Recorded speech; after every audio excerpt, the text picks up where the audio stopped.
अगर आपने Sherlock Holmes की स्टोरीज़ पढ़ी है या मूवी या टीवी सीरीज़ भी देखा है तो एक चीज़ आपने नोटिस किया होगा कि कैसे शर्लॉक अपने मेथड्स को एलिमेंट्री बोलता है, that these are the basics. जिस तरह से वो सराउंडिंग रियलिटी से इंटरेक्ट करता है, चीज़ों को अप्रोच करता है, इट कैन बी लर्न। हम भी सीख सकते हैं if you practice enough. If I show you too much of my method of working, you will come to the conclusion that I am a very ordinary individual after all.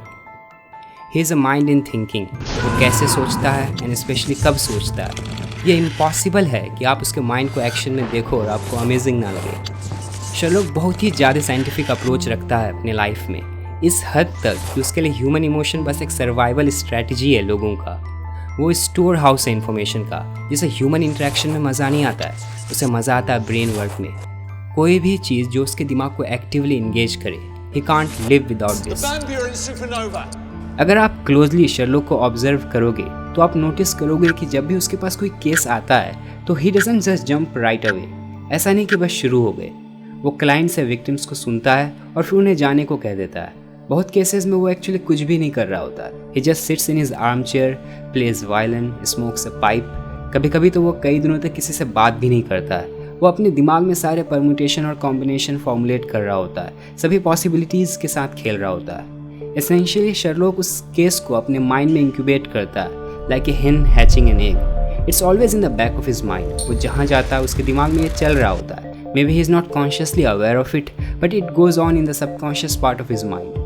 और होता यूँ है कि जब भी हम किसी चीज़ को उस लेवल पे कंसीव करते हैं, इंक्यूबेट करते हैं लाइक शर्लॉक होम्स, तो हर जगह आपको उस आइडिया से रेलेवेंट चीज़ें दिखाई देती है। आप जिस चीज़ से भी इनकाउंटर करते हो, जिस सिनेरियो में भी होते हो, वहाँ भी आपके प्रॉब्लम का एक पॉसिबल सोल्यूशन दिखाई देता है। छोटी से छोटी चीज़ें भी आपको डायरेक्शन दे सकता है। You become more intuitive. Intuitions are probably the most powerful tool when it comes to thinking.